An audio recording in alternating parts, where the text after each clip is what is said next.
कहते हैं कि हर दौर में कुछ लोग ऐसे गुजरे हैं कि जिन्हें अपनी ताकत और दौलत पर इतना घमंड था कि उन्होंने अपने आप को खुदा समझ लिया। आज की कहानी एक ऐसे ही बादशाह की है, शदाद बिन आद, एक ऐसा नाम जिसे कुरान में भी आद की कौम के साथ याद किया गया है।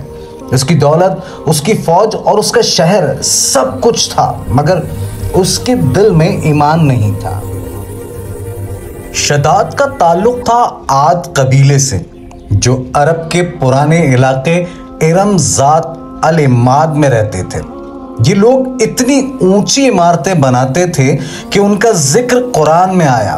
क्या तुमने नहीं देखा कि तुम्हारे रब ने आद के साथ क्या किया, इरम के लोगों के साथ जिनकी इमारतों के मीनार बहुत बुलंद थे। उनका शहर इरम दुनिया के सबसे अजीम शहरों में से एक था, लेकिन ये लोग अल्लाह को भूल गए थे। अपनी ताकत पर इतना फख्र करते थे कि जब नबी हूद अलैहिस्सलाम ने उन्हें तौहीद का पैगाम दिया तो शद्दाद हंस पड़ा। हूद, अगर तेरे रब की जन्नत है तो मैं भी बना सकता हूं। ऐसी जन्नत कि दुनिया देखकर हैरान रह जाएगी। शद्दाद के इस जुमले में उसकी तकदीर लिख दी। शद्दाद ने अपनी फौज और मेमारों को हुक्म दिया कि जमीन पर जन्नत बना दो। हर इमारत सोने और चांदी से सजाओ, बागीचे बिछाओ, हर पेड़ पर मोती लगाओ और नदियां बहाओ शहद, दूध और इतर की।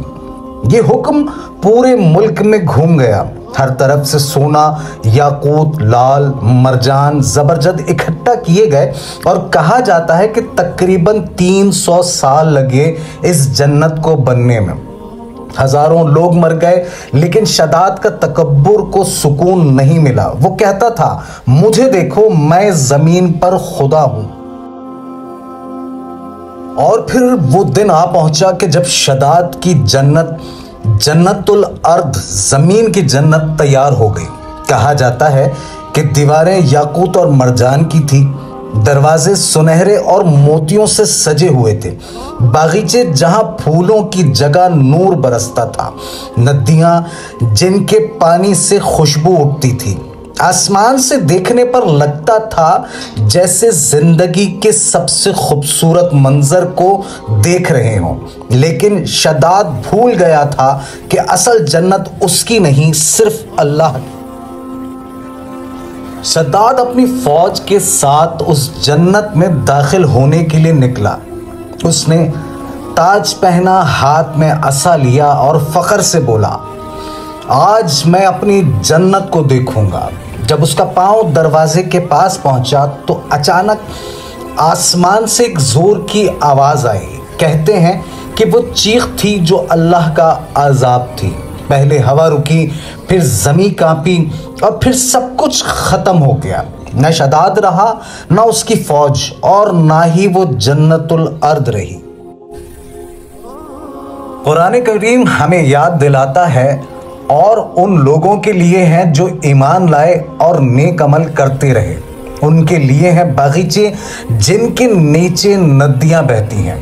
शदाद ने दुनिया की सबसे खूबसूरत जगह बनाई, लेकिन उसके दिल में ईमान नहीं था, और जहां ईमान नहीं होता वहां जन्नत नहीं होती। शदाद की कहानी हमें एक गहरा सबक देती है। तकब्बुर, दौलत और ताकत से कभी जन्नत नहीं मिला करती। सिर्फ इबादत, ईमान ही इंसान को ऊंची जगह तक ले जाती है। जन्नत सिर्फ उसके लिए है जो दुनिया में खुदा के आगे झुकता रहा, ना कि उसके लिए जो मुकाबले पर उतर आए।